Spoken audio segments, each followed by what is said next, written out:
but whole and complete in its every expression.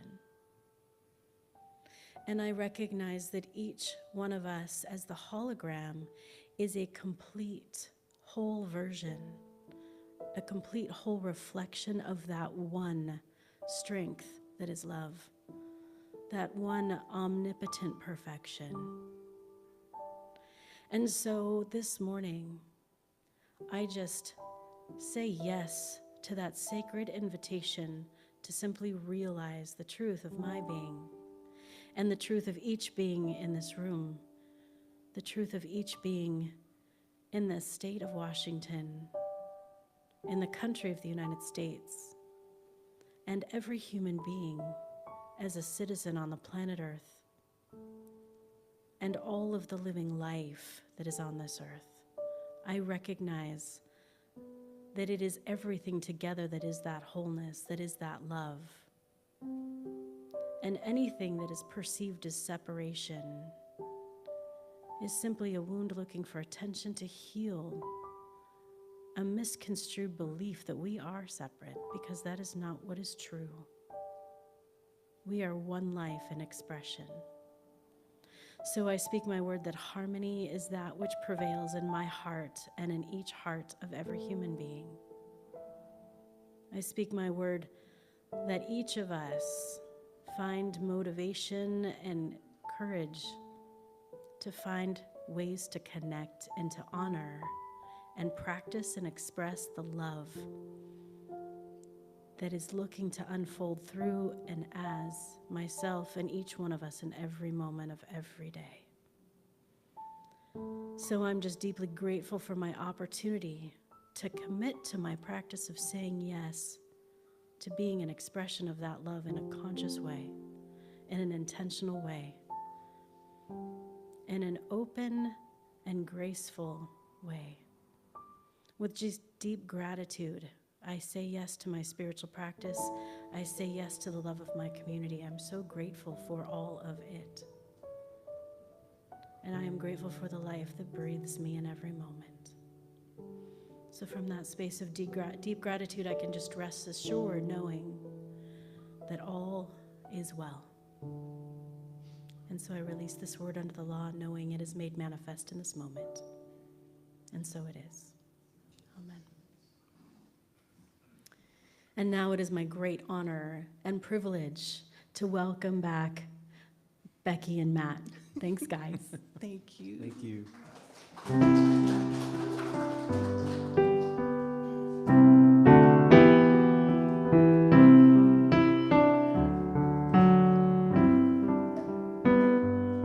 I'm at one with the source of eternal flow.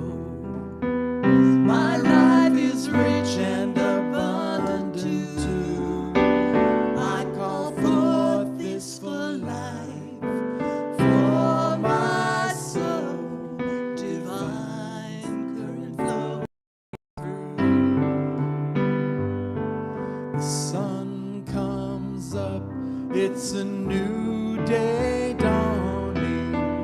It's time to sing our song again. Whatever may pass, whatever lies before me, let me be singing when the evening comes. I'm at one with the source of eternal flow. My life is rich and abundant too. I call forth this for life, for my soul, divine current flowing through. Rich in love and slow to anger, a conscious mind and loving kindness bring perfect health, financial freedom. 10,000 reasons for my heart to sing. I'm at one with the source of eternal flow. rich and abundant too. I call forth this full life for my soul, divine current flowing through.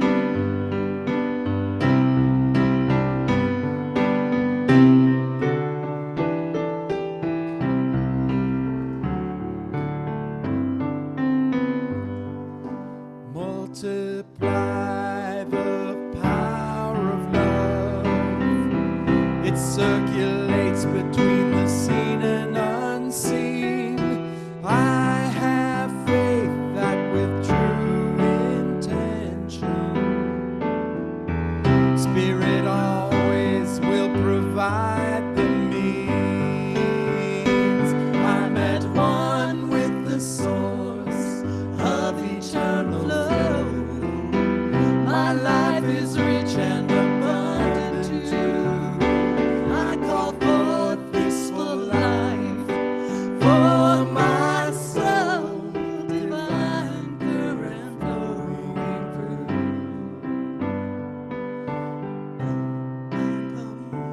Flowing through. Divine current flowing through.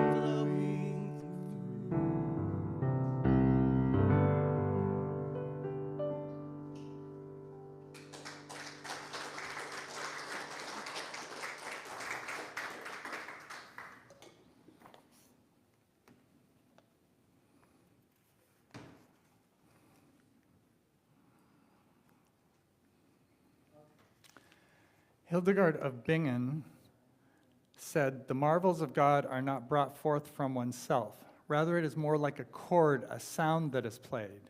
The tone does not come out of the chord itself, but rather through the touch of the musician. We are the lyre and the harp of God's kindness." So the music brings out the connection in us, and our physical bodies are instruments to connect with each other, to support one another, to show kindness and compassion to each other. And I like it. We know that we are all one. But sometimes it doesn't seem like it. Sometimes we seem quite divided. So I want to say this together, our affirmation: seeing the connection of all, I recognize my part in the thriving of all. 2 more times. Seeing the connection of all, I recognize my part in the thriving of all. Seeing my connection of all, I recognize my part in the thriving of all.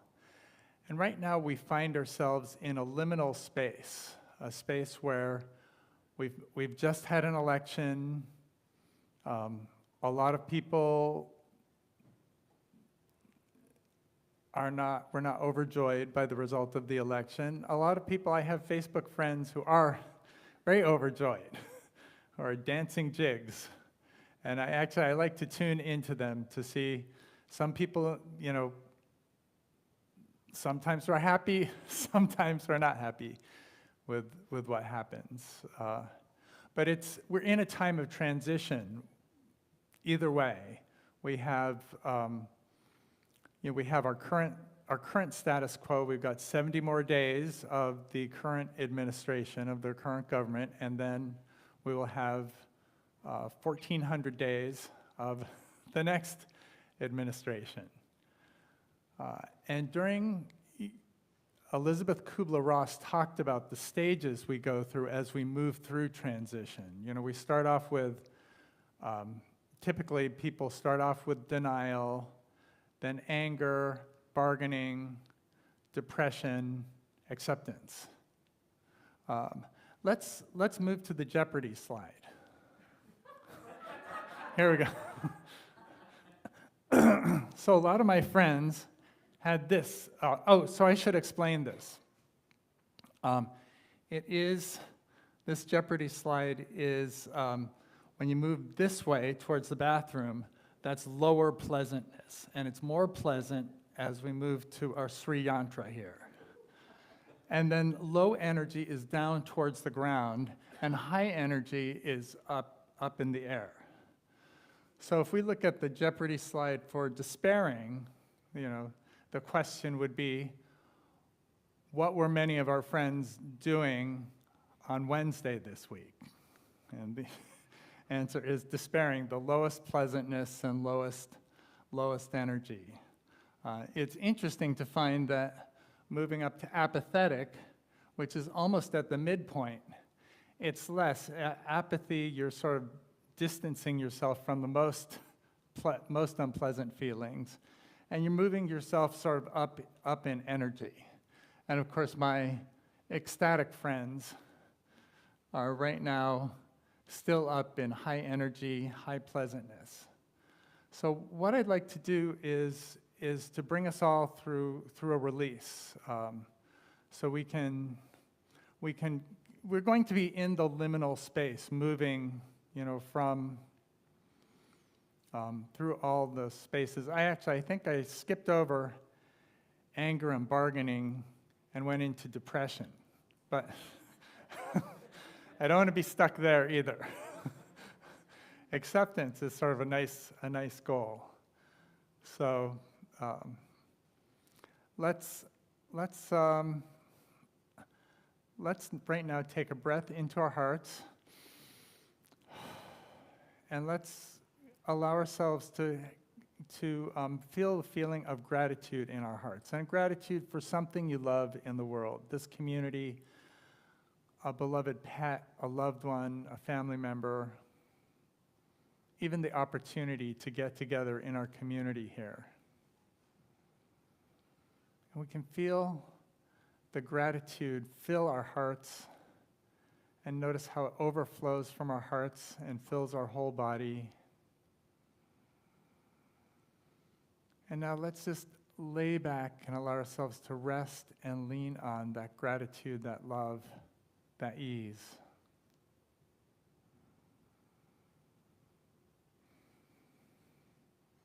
As it surrounds and interpenetrates every cell.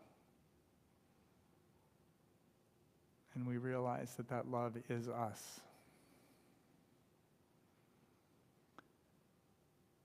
And from this love, from our very nature, the center of the heart of God, we welcome, we invite any feeling of wishing things were different, wishing anything in the world were different, or that we could change the way things are in any way. That feeling. And let's just allow that feeling to be. Don't push it away. Just notice this is something part of us is feeling. This is real in our consciousness. And now we can welcome it briefly and then let it go. And we notice that it isn't hanging on to us. We were hanging on to it. But when we let it go, it has freedom, and it rejoins the energy of the world to be used for productive purposes. And then leaning back into our heart, our feeling of love and gratitude, we welcome up, we invite any more feelings of anything in the world that's happened that we would like to be different. And that thing. And now let's embrace and accept that. Let's take that within our hearts and just welcome it, send it on to its new future. It's just energy as it moves away. It dissipates and energizes the world. And then let's just affirm that anything more that we would want to change, we also can welcome and let go, so that we can live in the world that is, instead of the world of might have beens, of wish I could.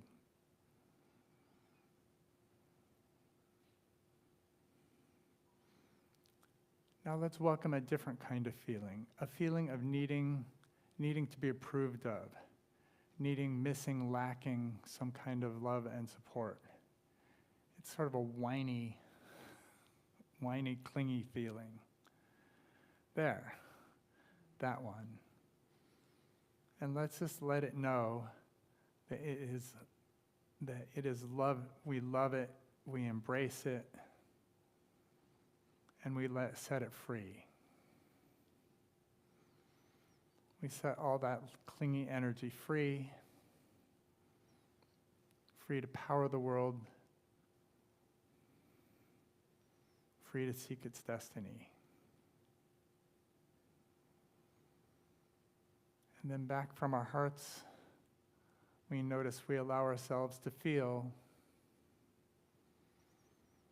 as loving as we are, and to know that we are loving and beloved.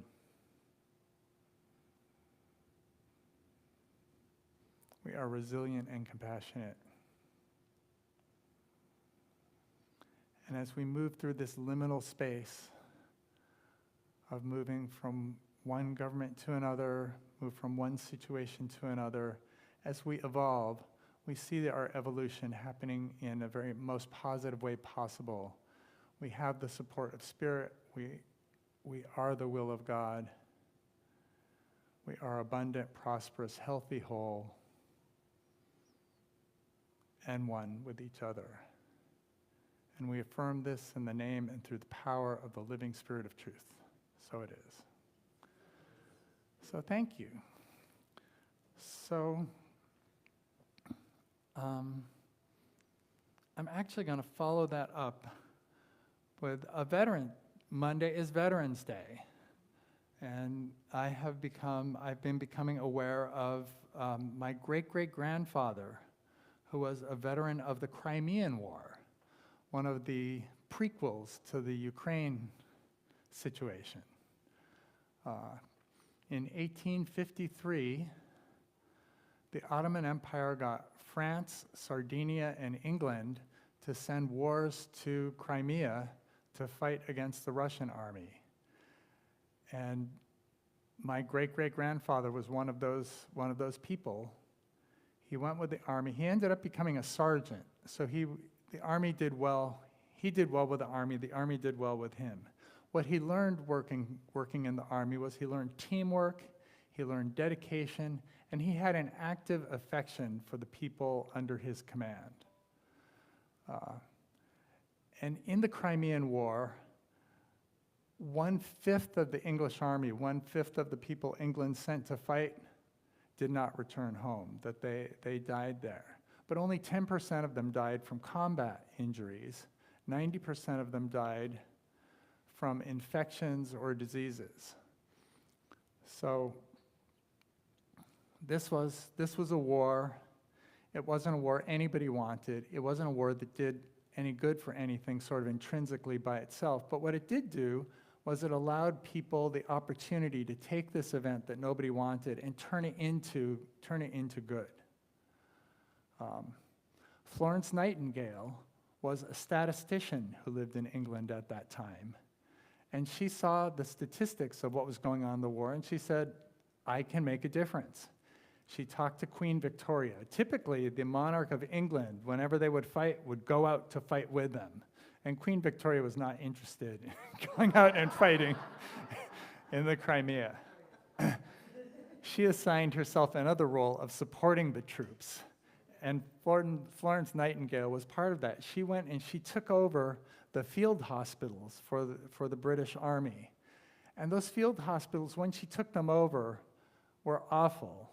In fact, I don't want to say just in what ways they were awful, but I can describe that if you went into a field hospital, you had a 50% chance of making it out alive. So this was someplace maybe you didn't want to go if you were wounded. But she went and she fixed it. She fixed the sewage situation. She brought in a bunch of nurses, and she created the first trained professional nursing staff in order to keep the wounds sanitary, keep people free from infection, give them good food, have them. She would actually take the soldiers who who were less injured than others, who were ambulatory, to help them take care of the soldiers, help them keep the space clean, and make it so that it served them well. And they changed the statistics from 50-50 chance of making it out alive to 98% chance to making it out alive. So only 2% would die in the hospital after she took over for her hospitals. And this transformed the ways wars were fought. Suddenly everybody was using the Florence Nightingale method. She affected this country rather soon after the war, because during the Civil War, the Union Army hired her to consult with their field hospitals. And even though 660,000 people died in the Civil War, 440,000 of them from infections and diseases, that was a lot better than the 90% in Crimea. And so it was progress. She saved at least tens of thousands of lives, maybe 100,000 lives in just one war.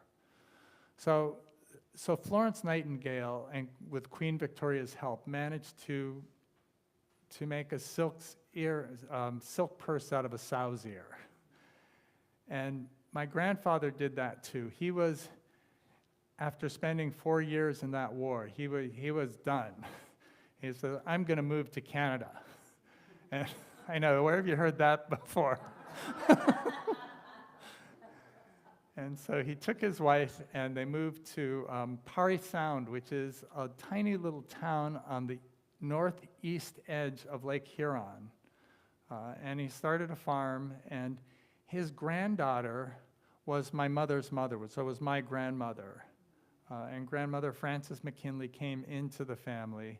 We actually still have family photos of Grandmother McKinley as a little girl, and of unidentified McKinleys in boats on Parry Sound. So we're not sure. One of them could be Sergeant McKinley from the Crimean War,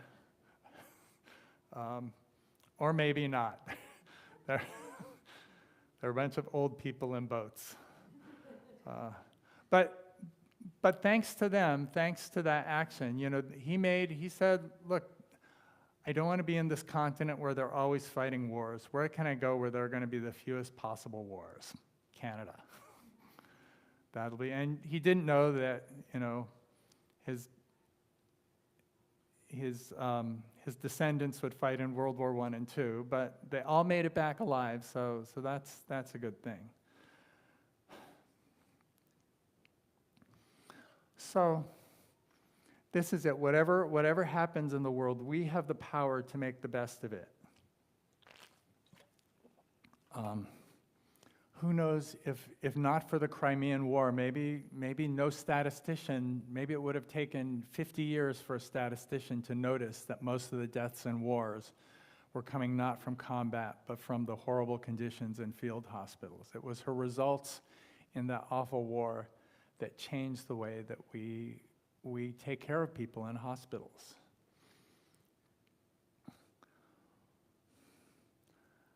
So we've been talking in November about abundance, about gratitude, about enjoying what we have. In fact, last time I gave everybody homework to join and I will give you guys the same homework, to join our two-step program, AA, Amazingly Awesome. And the two steps are, 1, something amazing is going to happen today. So be on the lookout. Something amazing is going to happen today. And I'll tell you, every day at least one amazing thing has happened. 2, we believe in blessings and miracles. Blessings and miracles. So no matter what you think is going on, miracles are always possible, and the world is full of blessings. We are, in fact, blessings to the world, and so are a surprising number of people around us. Today we're going to talk about being stewards of resources. And being the steward has gotten a bad rap. A lot of people think of being a steward as a way to hoard the resources for like a small group of people and not let other people do it. And we prefer to think of stewarding resources as thinking way to use these resources to create a world that works for all. Everyone benefits from a world that works for all, and this is what we'd like to use the resources for. I'm going to tell a story. It's called My Neighbor's Corn by Naren Keeney. And Naren talks about growing up in a farm as a little boy, and his neighbor farmer had the best corn crops and always won the award for the best corn every year. And a reporter came to interview Naren's neighbor farmer to ask, what's your secret? And the reporter found out that this farmer friend shared his seed corn with all his neighbors. And the reporter said, how can you do that? You're competing with these guys for the best corn, and you're giving away your seed corn. And the farmer said, well, sir, what you need to understand is when the pollen is on the corn, the wind blows it around, and it blows it everywhere, and then that pollen lands on whichever corn it lands on, and the corn reproduces. And if my neighbors have inferior corn, I'm going to have inferior pollen come, and I'm going to get bad genetics in my corn. So by giving my neighbors the best seed corn, we're all uplifting one another. And so this is his story. This is how he stewarded his crop, not by looking at lack of limitation, but how can we all uplift each other? I have a retreat center in Cedro-Woolley, and we have one of our neighbors runs Skagit River Ranch, which was one of the early grass-fed cattle organizations, organic grass-fed cattle. And they actually helped us and a lot of their neighbors get organic certification, even though it would increase the amount, basically because they wanted to have a community. They didn't want any pesticides blowing onto their fields. They wanted to be able to outsource, to send some of their cattle onto other farms. We actually had 16 beautiful cattle one summer on our farm, which were fine. They got to eat our grass. It was all organic, so we got to market them. They got to market them as grass-fed organic cow. So we only did it that one summer because these cows were too energetic. They could leap all the way over. The barbed wire fences were like this high. It was no problem for some of these cows to leap over them because they wanted to visit the other cows. Those fields were not organic at the time, but that really wasn't our concern. We really wanted them to stay where they were supposed to stay. Sometimes they didn't just go out and visit the neighbor cows. Sometimes they decided to walk into town. Let's just go on the road. So the nice thing is these cows they really enjoyed their lives, and it was fun having them there. It was too much fun. So they got to be on other farms for the rest of their time. But this is another example of the whole neighborhood. All the farmers in the community wanted to uplift each other, and we try to figure out what we can do to help each other. And this is, we don't have to be farmers to do this. We can all do this.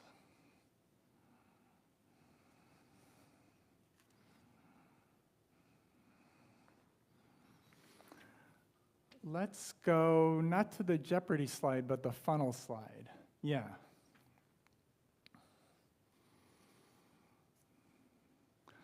So this is spiral dynamics, and I think I've talked with a lot of people about this, but I'll review it because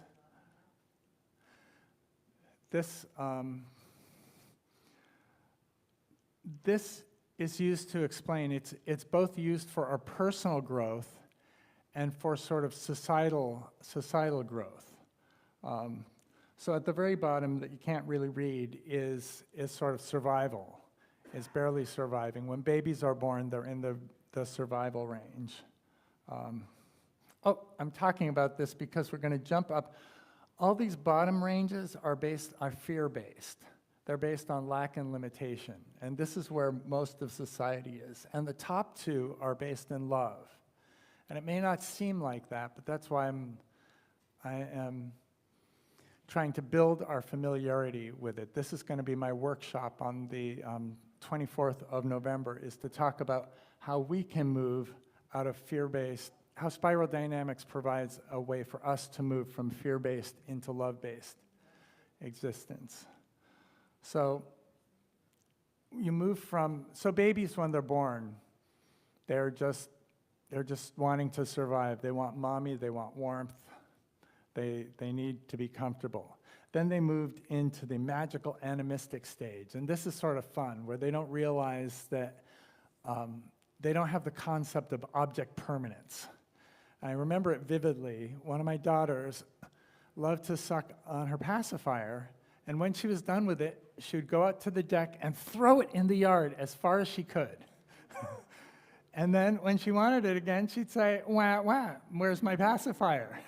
And she was wondering, why weren't we just materializing it there? She also thought that we were extensions of herself, and in that way, she was more right than we were. Except we weren't always good at reading her mind, but when they're that little, you get pretty good at reading their minds. They move from, right now I have 2 grandchildren who are in the impulsive egocentric stage, and that's where the world is all about me. It's all about me. You people are just around to serve my needs. When we talk about in society, like cats, this is our cat stage. And society, this is sort of the mafia stage too, where everything is according to what the boss says.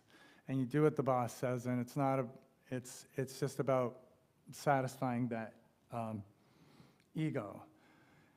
In history, this was back when everybody had unlimited kings and no laws applied to them. Purposeful authoritarian. This is my oldest grandson. The 6-year-old loves rules.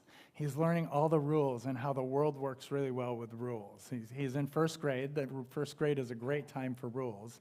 And I know when I taught Sunday school to first and second graders, they would do anything we asked them to as quickly as possible so they could get to the point where they got to play board games. And so we have board games with Quentin all the time because he's in purposeful authoritarian. We also see this politically. These are the people who think that this is people who have a God who's purposeful authoritarian, who says there are rules you must follow, and if you follow the rules, you're okay by me, and if you don't follow the rules, then what happens to people who don't follow the rules? The next is achievist, strategic.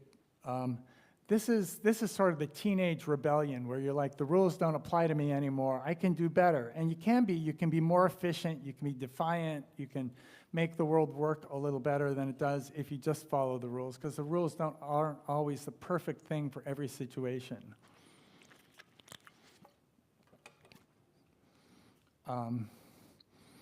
Achievist is a great thing because it's led to a lot of scientific improvements in the world, but it can be a little self-centered, where people are looking out for status and wealth and stuff like sort of personal stuff. Communitarian egalitarian is green, and this is people who are looking out, they want to make the world a better place. We want to save the planet, make sure everybody's treated fairly, stuff like. So this is a wonderful thing, except that one of the problems is a lot of these phases don't like each other. And so the communitarian egalitarian will sometimes rebel against any kind of authority, thinking that, we want the best for the world, but what do doctors know? What do scientists know? We know better than that. And knowledge has a point to it. So when you move up to integrative and holistic, the nice thing about these 2 realms is they get a better view of all the other realms, and they can support them, they can understand them, they can work on them. integrative memes is where you see, you more or less, these are the people who say that you can design an economy that will care for the planet. You know, we can have electric cars and solar power, and we can figure out how to make nuclear power maybe work right without nuclear waste problems. We're not dismissing our opponents. We're looking at the systems point of view of it.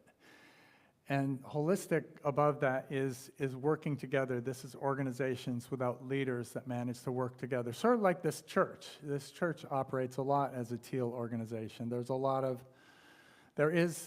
of course a lot of guidance from our leaders, but most things just happen because people know what needs to happen, and we can all work together to make it happen. So this is how we work together. We figure out we can be good stewards of the land. We can take care of ourselves. We can watch out for each other. We know in community, Maya Angelou said, we are stronger, kinder, and more generous because we live in an atmosphere where love exists. And that's one of the things, I noticed the first time I came to Genesis was this was an atmosphere where love exists. And I could see that people here are stronger, kinder, and more generous. This is the atmosphere. Ernest Holmes says, as we express life, we fulfill God's law of abundance, but we do this only as we realize that there is good enough to go around, only as we know that all of God's gifts are given as freely and fully as the air or the sunshine, alike to all. So all of God's gifts for everyone. So I'm going to encourage you to continue with last week's homework and stay on the AA two-step program, amazingly awesome. Something amazing is going to happen today, and we believe in blessings and miracles. Can we get back to our affirmation? Thank you.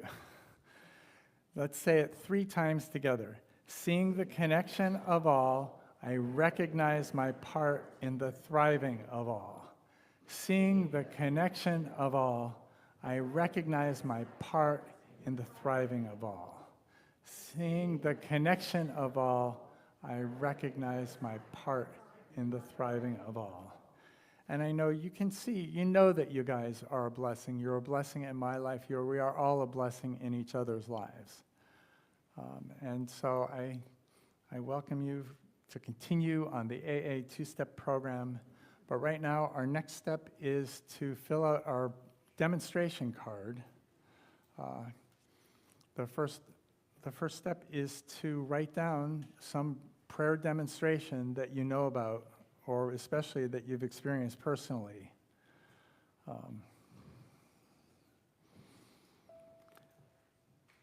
And once you've written the demonstration, or at home, you can put your prayer on CSL.org, and it will still go to the practitioners. Genesis. Oh, sorry. GenesisCSL.org.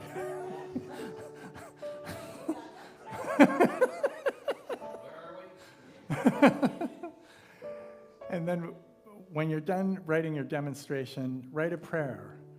Write a prayer for yourself, write a prayer for the country, write a prayer for wherever you think prayer energy is best applied. Those prayers go to the practitioners who imbue it with a power and consciousness so it will spread far and wide.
And now we'll have more beautiful music from a wonderful Matt and Becky.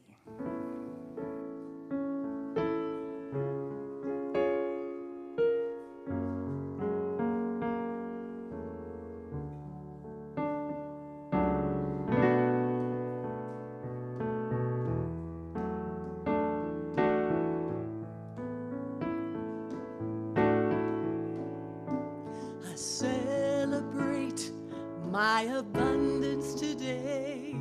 By giving this gift, I show my faith. As I open my heart, my world becomes a better place. I release all fear as I share gratefully. This love that I give always gives back to me. I know that all I give to myself.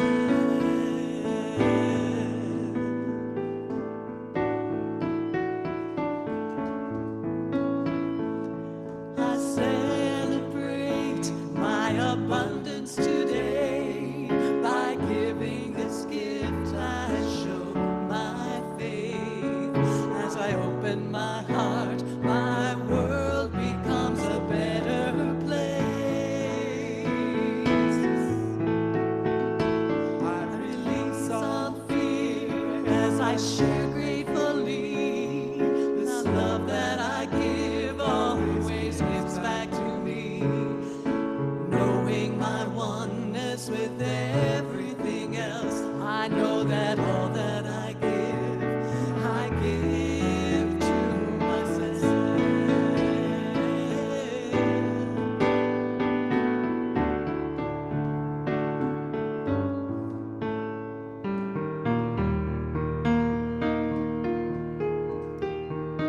I celebrate my abundance today. I giving this gift, I show my faith. As I open my heart, my world becomes a better place. I release all fear as I share gratefully. That love that I give always gives back to me. Knowing my oneness with everything else, I know that all that I give to myself.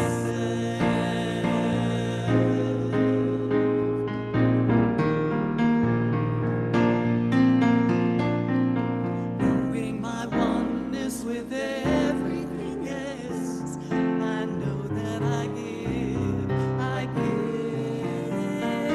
to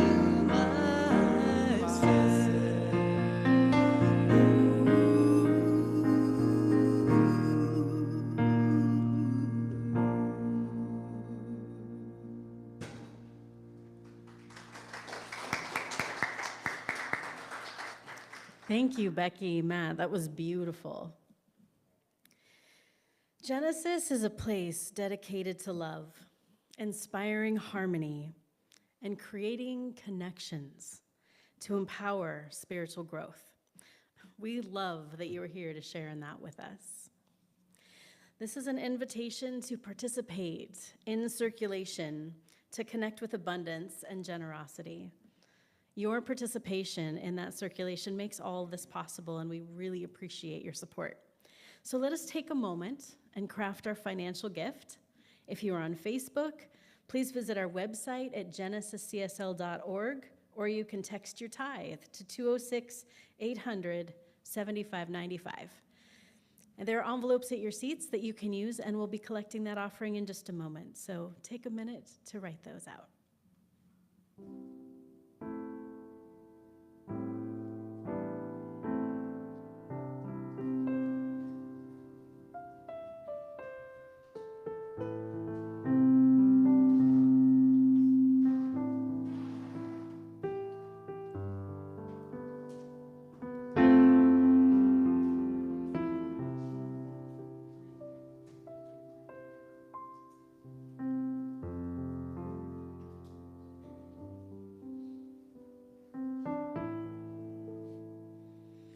And so now, I invite you to hold your prayer request and your offering next to your heart as we say our blessing together. Divine love, through me, blesses and multiplies all that I am, all that I have, all that I give, and all that I receive, and I am thankful. And so now, we will have Gideon collect our offering and your prayer cards and your connection cards. While they do that, please stand and sing with us. God is my source.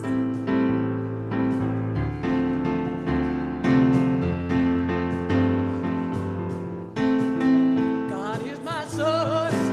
God is my power. God gives me everything I need. God, I give thanks for all my blessings. God gives me everything I need. God is my source. God is my power. God gives me everything I need. God, I give thanks for all my blessings. God gives me everything I need. God gives me everything. God gives me everything. God gives me everything I need. So it's with open hearts that we receive these gifts, knowing the fruits that come forth do powerful works. We bless the givers, knowing that as we give, we receive tenfold, and in deep gratitude, we give thanks. And so it is. Thank you for joining us today. Please join us after the service for food and fellowship. Take some time and come and check out what we have left from our store, do some shopping, and stick around for our community meeting. Wishing everyone a week filled with joy, love, and connection. So please join us in singing I Release.